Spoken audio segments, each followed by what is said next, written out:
The Flying Dutchman, German, Der Fliegende Holländer, WWV 63, is a German-language opera, with libretto and music by Richard Wagner.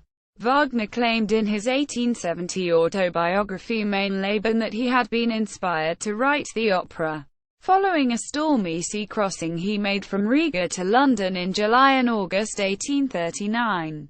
In his 1843 autobiographic sketch, Wagner acknowledged he had taken the story from Heinrich Heine's retelling of the legend in his 1833 satirical novel The Memoirs of Mr. von Schnabelowopski, aus den Memoiren des Herrn von Schnabelowopski. The central theme is redemption through love.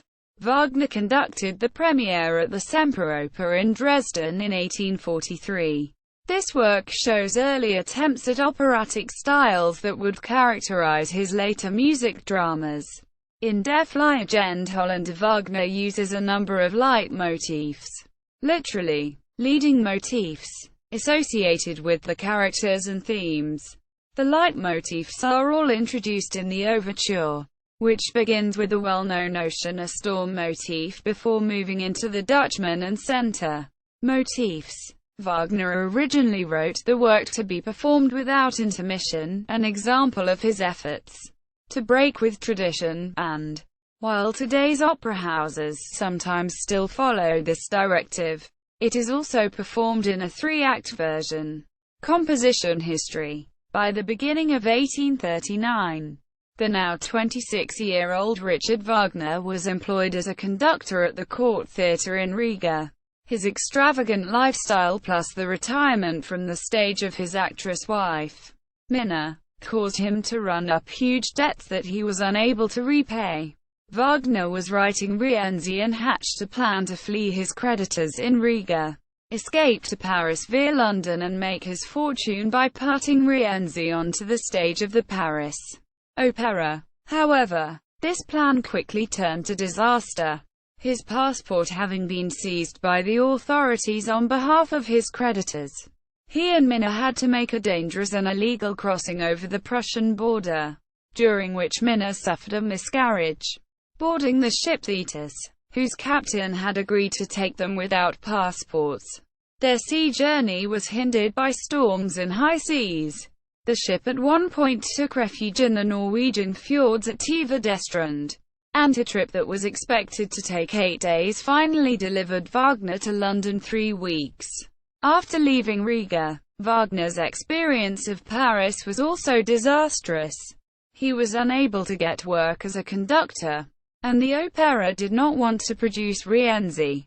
The Wagners were reduced to poverty, relying on handouts from friends and from the little income that Wagner could make writing articles on music and copying scores. Wagner hit on the idea of a one-act opera on the theme of the Flying Dutchman, which he hoped might be performed before a ballet at the opera. The voyage through the Norwegian reefs made a wonderful impression on my imagination. The legend of the Flying Dutchman, which the sailors verified, took on a distinctive, strange coloring that only my sea adventures could have given it.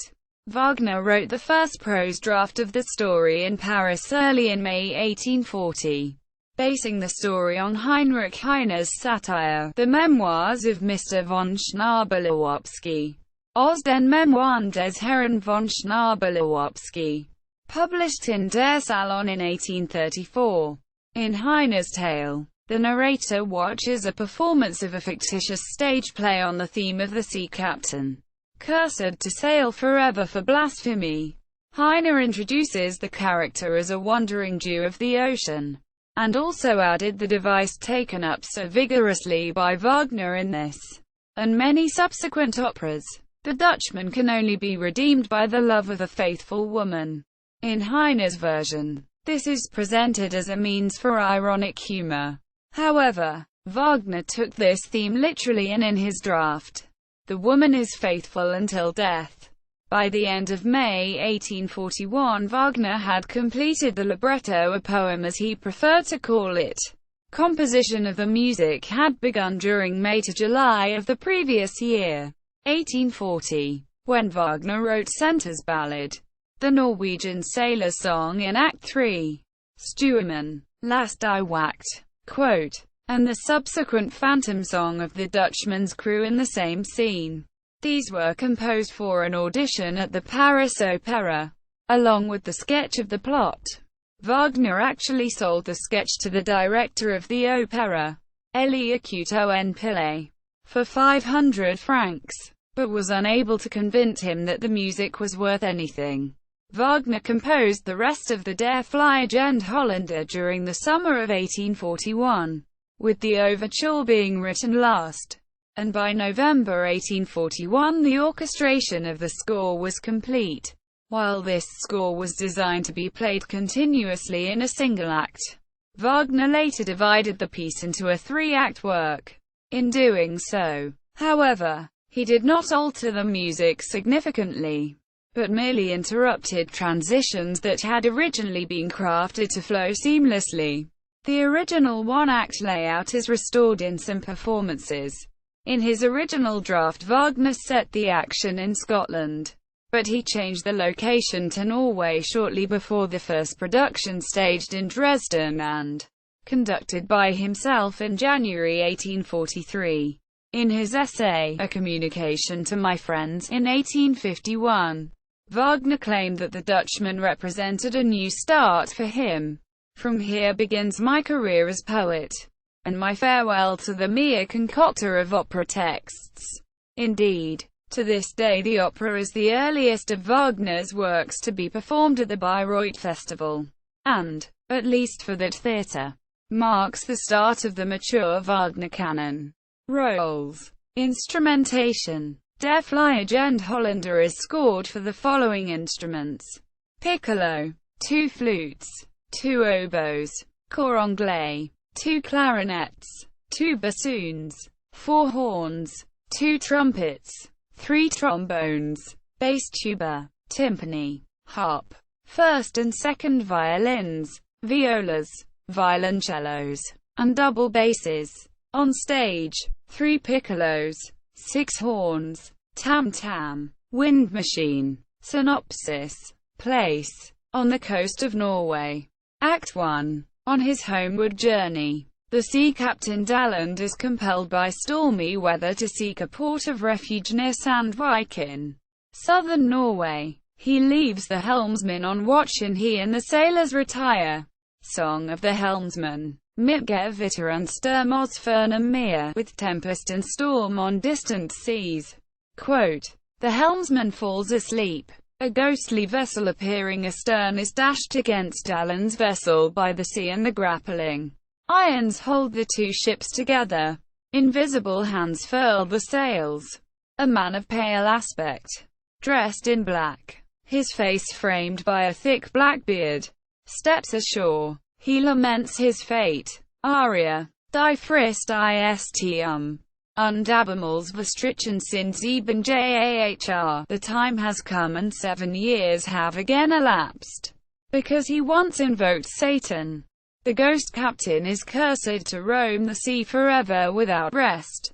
An angel brought to him the terms of his redemption. Every 7 years the waves will cast him upon the shore. If he can find a wife who will be true to him, he will be released from his curse.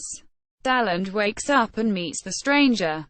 The stranger hears that Daland has an unmarried daughter named Senta, and he asks for her hand in marriage, offering a chest of treasure as a gift. Tempted by gold, Daland agrees to the marriage. The south wind blows and both vessels set sail for Daland's home.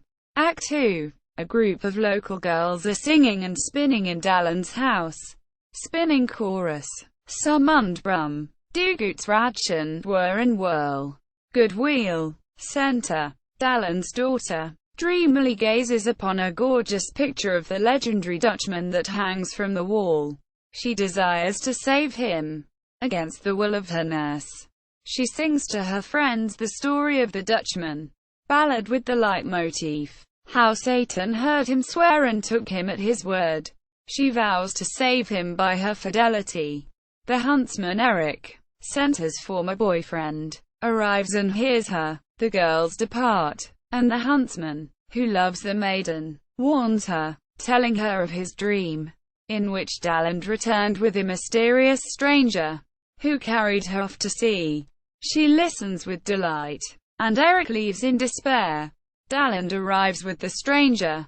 He and Center stand gazing at each other in silence.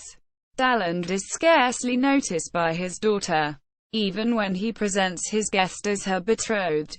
In the following duet, which closes the act, Center swears to be true till death. Act 3. Later in the evening, the local girls bring Dalland's men food and drink. They invite the crew of the strange vessel to join in the merrymaking, but in vain. The girls retire in wonder. Ghostly forms appear at work upon the vessel the Flying Dutchman, and Dalland's men retreat in fear. Center arrives, followed by Eric, who reproves her for deserting him, as she had formerly loved him and vowed constancy. When the stranger, who has been listening, hears these words, he is overwhelmed with despair, as he thinks he is now forever lost. He summons his men, tells Center of the curse, and to the consternation of Dalland and his crew declares that he is the Flying Dutchman. As the Dutchman sets sail, Center throws herself into the sea, claiming that she will be faithful to him unto death. This is his salvation. The spectral ship disappears, and Center and the Dutchman are seen ascending to heaven. Recordings, references, notes, footnotes, external links. Free scores by the Flying Dutchman. Opera. At the International Music Score Library projects the Flying Dutchman. Opera. Scores at the International Music Score Library project. The libretto in German and in English. Synopsis and German libretto. Naxos Records. Richard Wagner, Der Flyagent Holländer.